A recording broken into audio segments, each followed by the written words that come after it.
Good morning, everyone. Welcome to today's daily Bible reading. Today is January 8th. It is a Saturday, and we are going to be reading Isaiah chapter 8. Sorry that I'm on here a little later than usual. I took some cough medicine last night to try to get this tickle under control so I can sleep a little bit better. And man, it made for a much more groggy and slower to get going morning today. But thankfully, we are up and running now, and it's good to have you. It's good, something that a little bit of coffee, can't do nothing about. So we are going to get to our reading today in Isaiah chapter 8. Thanks for tuning in, and I hope that this will be a good way to get your day going today. Again, today is January 8th. We're going to be reading Isaiah chapter 8, and then tomorrow at 8 a.m. I will post our reading for Isaiah chapter 9 before we get going to Bible class and worship tomorrow. But thanks for joining in today. Let's get into the reading. Again, we're reading Isaiah chapter 8.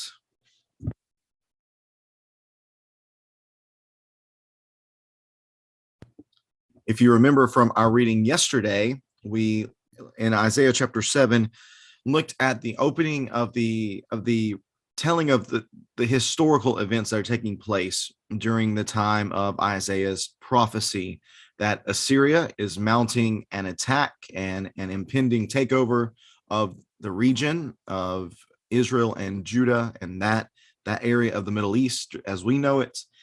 And those nations that are there, nations like Aram/Syria, those are the same, that's the same place. And also Israel and Judah are on its target map. But what we find is Aram and Israel ganging up together, forming an alliance to try to withstand Assyria. And they're hoping that Judah will join in with them. But of course, Judah does not necessarily because they have their faith in God, but because they have their other plans. So we have that going on in chapter 7. And we have at the end of chapter 7, the fact that Judah is going to be judged because of its unwillingness to trust in God. They would rather trust in men than God. And thus we have now the fulfillment of a prophecy that was spoken, first of all, in chapter 7 concerning the virgin giving birth to a child. And I mentioned that I think there's really two layers to this prophecy. Of course, for us, the thing that stands out to us most whenever we read about a virgin conceiving and having a son is concerning Jesus in the New Testament and the gospel accounts as Matthew highlights.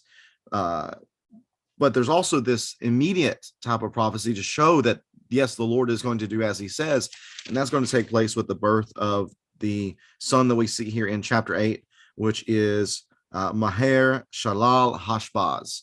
We're going to see him coming onto the scene, and that being the sign of the Lord fulfilling his promises.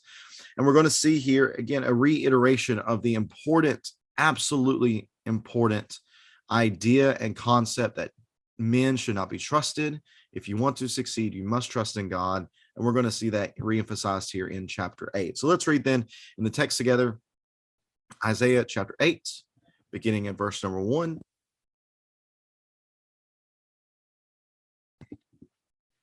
Isaiah chapter 8 and verse number 1.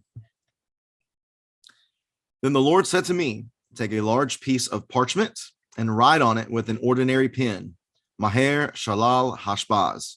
I have appointed trustworthy witnesses, the priest Uriah and Zechariah, son of Jeberechiah. I was then intimate with the prophetess, and she conceived and gave birth to a son. Remember, this is Isaiah speaking. And the Lord said to me, name him Maher Shalal Hashbaz, for before the boy knows how to call father or mother, the wealth of Damascus and the spoils of Samaria will be carried off to the king of Assyria. So that would be the wealth of Aram and the wealth of Israel, the northern kingdom, will be carried off to the king of Assyria. The Lord spoke to me again because these people rejected the slowly flowing water at Shiloh and rejoiced with Rezin and the son of Remaliah. The Lord will certainly bring against them the mighty rushing water of the Euphrates River, the king of Assyria and all his glory. It will overflow its channels and spill over all its banks. It will pour into Judah, flood over it, and sweep through, reaching up to the neck, and its flooded banks will fill your entire land, Emmanuel. Band together, peoples, and be broken. Pay attention, all you distant lands. Prepare for war and be broken. Prepare for war and be broken. Devise a plan, it will fail. Make a prediction.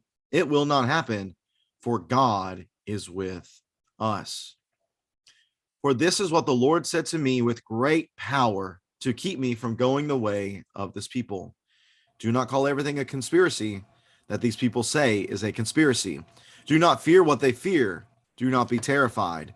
You are to regard only the Lord of armies as holy. Only he should be feared. Only he should be held in awe. He will be a sanctuary, but for the two houses of Israel, he will be a stone to stumble over, a rock to trip over, and a trap and a snare to the inhabitants of Jerusalem. Many will stumble many will stumble over these. They will fall and be broken. They will be snared and captured. Bind up the testimony, seal up the instruction among my disciples.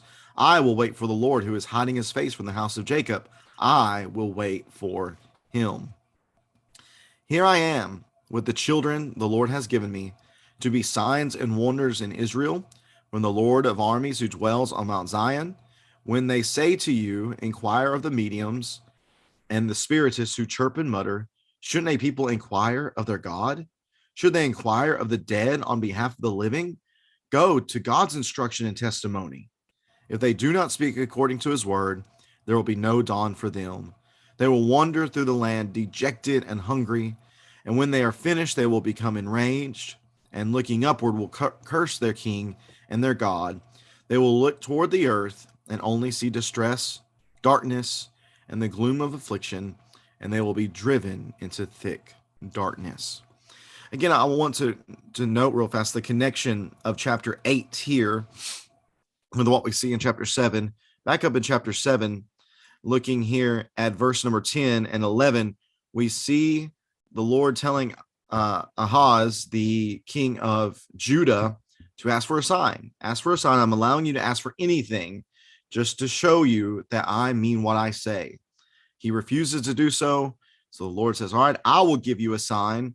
And here is the sign that I keep my promises, that I will do just as I say, that the virgin will conceive, have a son, and name him Emmanuel. So that is something, again, that is contextually relevant. Of course, the New Testament writers recognize the grander fulfillment of this and God making good on his promises for all of mankind through the coming of Jesus. But here, notice that there's going to be somebody conceived, a son named Emmanuel. And then what do we see the very next chapter? Well, we see here that the prophet Isaiah, he is intimate with the prophetess, and she has a son, and this son's name is Maher Shalal Hashbaz. And then we look down and we see Emmanuel coming into the picture with this name being here at the end of chapter 8, at the end of verse number 8. And then look, the meaning of the word Emmanuel, God with us, is seen at the end of verse number 10. So the Lord is making sure they understand for sure that his promises come to fruition. And just as he's given them the opportunity to be faithful and to trust in him so they might survive, he has given that to them. They've rejected that. Therefore, what he has said at the end of chapter 7, with Judah being punished for this, we see that coming to fruition here in chapter 8, another retelling of it, that you should have listened to me.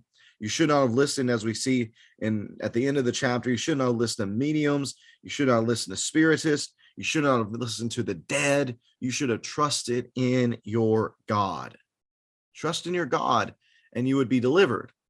But if not, well, punishment is certainly waiting for you. And you might have noticed, as we read through this, a number of New Testament texts being alluded to. One of those being 1 Peter chapter 2 and verse number 8. Speaking of the stone to stumble over and a trap and a snare, we see that in verse 14. Well, verse number 12, very familiar as well. Do not call everything a conspiracy that people say is a conspiracy.